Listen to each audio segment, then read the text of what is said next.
আমাদের বুঝার মধ্যে কিছু সংখ্যক মানুষ আমলের মধ্যে বিষ ঢুকাই দিতেছে, বলেন নাউজুবিল্লাহ। তো সামনে আসতেছে শবে মেরাজ।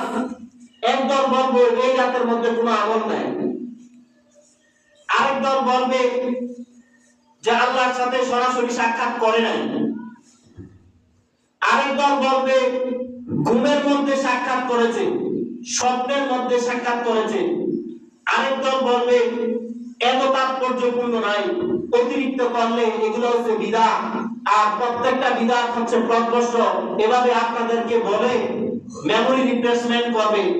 এই জন্য এই মাস আসার আগে খুতবা লেখক চিন্তা করলেন যেসব মানুষ চিন্তা চালাচ্ছে, সামনে যেহেতু আমরা আরেকটা জুমা পাইতেছি, তাহলে আমরা সামনে পবিত্র কোরআন ও হাদিস, ইজমা কিয়াস থেকে দলিল ইস্তেনবাত করে আমরা পবিত্র শবে মেরাজের আলোচনা করব।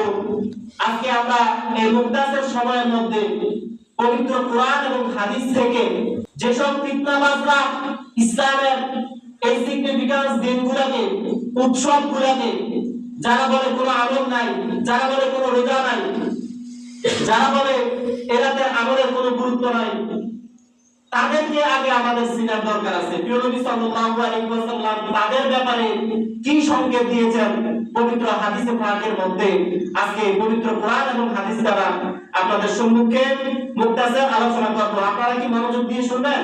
জি। আপনারা কি কোরআন ও হাদিস থেকে আলোচনা মনোযোগ দিয়ে শুনবেন? জি। আল্লাহ তাআলা আমাকে এবং আপনাদেরকে কবুল করুন, বলেন আমিন। আমিন। আমি সরাসরি আলোচনার মধ্যে চলে যাচ্ছি। পবিত্র হাদিস পাকের মধ্যে রয়েছে قال علي رضي الله تعالى عنه سمعت النبي صلى الله تعالى عليه وسلم يقول ياتي في آخر الزمان قوم حدثاء الأسنان سفهاء الأحلام يقولون خير قول البرية يمرقون من الإسلام كما يمرق السهم من الرمية لا يجوز إيمانهم حناظيرهم رواه البخاري أو كما قال عليه الصلاة والسلام। পবিত্র হাদিস বুখারী শরীফ থেকে আপনাদের সম্মুখে একটা হাদিস, যেটা হযরত ইসলামের চতুর্থ খলিফা হযরত আলী রাদিয়াল্লাহু তাআলা থেকে বর্ণিত হাদিস। হযরত আলী রাদিয়াল্লাহু তাআলা থেকে বর্ণিত, আলী রাদিয়াল্লাহু তাআলা বলেন, আমি নবী করিম সাল্লাল্লাহু আলাইহি ওয়াসাল্লামকে বলতে শুনেছি, শেষ জামানায় এমন এক সম্প্রদায় আসবে যাদের মধ্যে অল্প বয়স্ক ও কাণ্ড জ্ঞানহীন অতিবৃদ্ধ লোক থাকবে।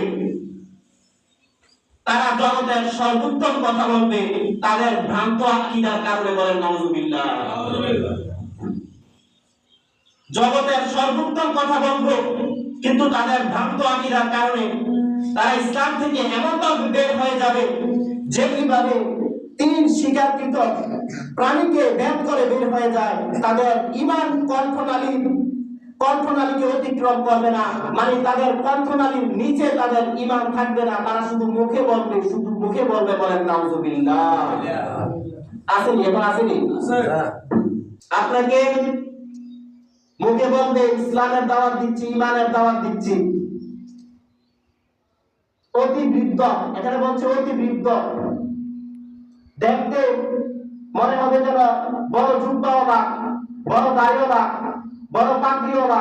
আমরা সাধারণত সুরত দেখলে বলি মনে হয় অনেক বড় মস্ত বড় আল্লাহর ওলি, অথচ কাণ্ড জ্ঞানহীন তাদের ভ্রান্ত আকীদার কারণে তোমাকে ভালো ভালো কথা বলে, তোমাকে ইসলামের এই সঠিক দিনগুলা, ইসলামের সঠিক তাজিম তাবুদ্দুন, এগুলা থেকে সাকারাতুল ইসলাম, ইসলামের সংস্কৃতির ব্যাপারে তোমাদেরকে দূরে নিয়ে যাবে এবং অল্প বয়স্ক এমন কাণ্ড জ্ঞানহীন থাকবে। আমরা মাঝে মাঝে খেয়াল করি দেড় বিগতের বক্তা, দুই হাতের বক্তা বসে প্রিয় নবী সাল্লাল্লাহু আলাইহি ওয়াসাল্লামের শানে বেয়াদবি করে, কথা ঠিক কিনা?